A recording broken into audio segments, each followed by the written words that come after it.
Hello and welcome to another. It's kind of No dirty pop. I love it. Welcome to another dirty pop, exciting edition of Reality Chat Idol Wrap. I'm your guide on this idol excursion, Justin Guarini. And I'm his partner in all things idol, Rosanna Tavares. Now tonight we have a lot to cover after a big week, and to help us chat about it all is one of Hollywood's top vocal coaches. She's worked with Rihanna, Gwen Stefani, Britney Spears, and me. Say hello to Liz Lewis.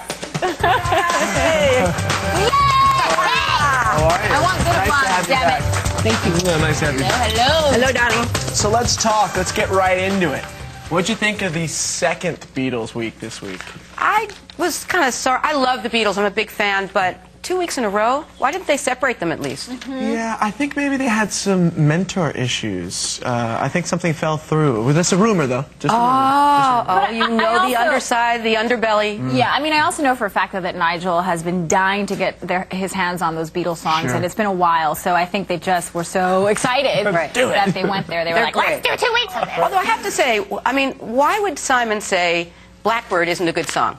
I ask you. It's a great song. And Because he's Simon. He's Simon. All right, well, before we get to the hot performances from this week, let's check in with the Idol finalists to see what they're feeling as the competition really heats up. Watch. My expectations of American Idol is, just get exposure. I mean, it can't hurt. You know what I mean? I want to do music for the rest of my life, so this is a pretty good vehicle for that. Everyone has different expectations of what you're going to be like. You know, they hear all the rumors and stuff, so it's like, hopefully I'll live up to what they're thinking, but, you know, can't please everyone, but hopefully at least I'll please myself. I decided to try out because I believe that, I could do it, you know? If you don't believe you can do it, why try out, you know? This is just like a really awesome opportunity for artists and such, and I just think it's really cool. From being on American Idol, I really hope to just, you know, like, grow more with like my voice, and we're gonna have amazing vocal coaches. You don't get to work with people like that every day. It's an honor. I hope to take away confidence from this whole experience. I tried my best, you know, stay to myself and just really focus on my instrument. Moving along, the Lucky 10 finalists still standing will be hitting the road with the American Idol Tour this summer, so congrats to them. Lots of money. Let's check out. It is. Oh, it's wonderful. And lots of fans to sing for. Let's check out. Do you think that singing Beatles songs are actually harder than singing just regular pop songs? No, I think that's, I mean, it depends on the song always. The early Beatles songs, you mean because of the comparison to the original artist? Well, not only that, because they're so prolific, but I mean, they're actually complex songs. Some of them are, yes. Yeah.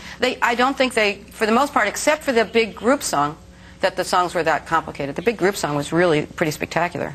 Yeah? Yeah, it was complicated. Songs? It's the first time I've liked it. I don't usually like the group song. Yeah, I'm the same way. All right, Liz is sticking around, and so should you, because we've got teen sensation David Archuleta singing another Beatles anthem right after this when Idol Wrap returns. Stay tuned.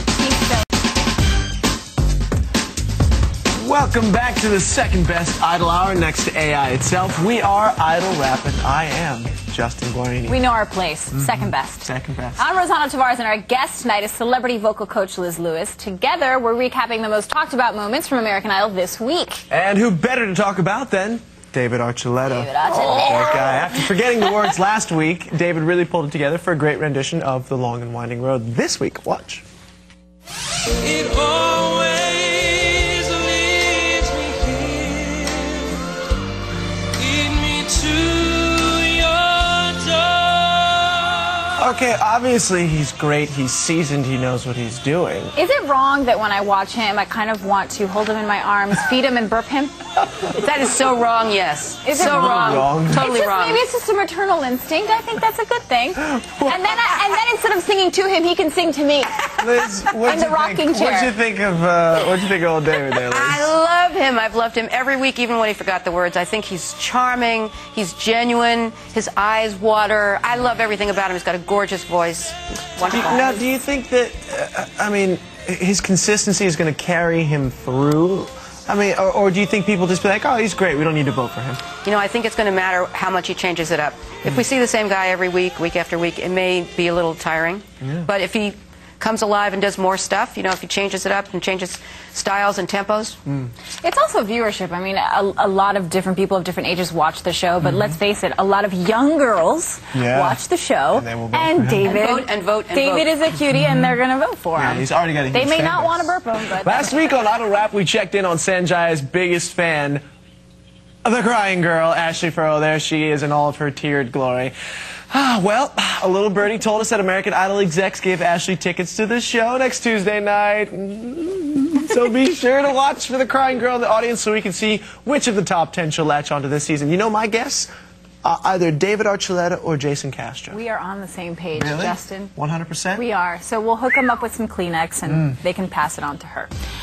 Now, do you have any advice for the top 10 now, specifically? I think that each person has to, we've established who they are.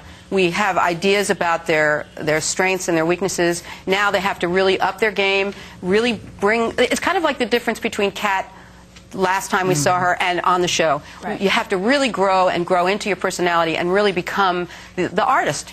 That's what they all have to do. Excellent. Well, speaking of personalities on the show, I'm not sure if that's the best segment. Our next guest has a few opinions on the new season and writes about them for the LA Times. Today, he's here to chat with us. Please welcome writer Richard Rushfield. What's up? And hi there. Hello, Richard. See you. Good to see you. Thanks for joining us. Hi, nice to see you. Thank you for joining us. Now, you have been not only a writer for LA Times, but you've been part of politics. You worked for Bill Clinton for a while. You did some other writing stuff. How is it for you to write? How's all that other stuff compare to writing about American Idol? Well, politics in a presidential campaign can't compare to the epic of American Idol.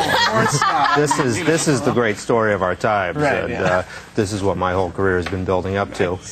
So, nice little sarcasm, I sense. Not a bit. Not a bit. It's all about Idol, kids, especially during this time. All right, so we saw 3 girls in the bottom 3 this week, and he just said he predicted a boy to win. What's your take on it? I think you have an extraordinary group with the boys. I think it's a very rare situation at this point in the season that almost any one of the boys could be in the finals. They're all contenders in their own way. But I also want to rely. I think Carly could be the person that takes it all this year. It comes from mine. But at the top of it, you have to look at David Archuleta is just the prohibitive frontrunner. And Ashley Furrow is indicative of many little girls out there who are just as obsessive about the boys. Absolutely. So trust me, I think that's going to be. I think it's going to be a boy too. Maybe, perhaps.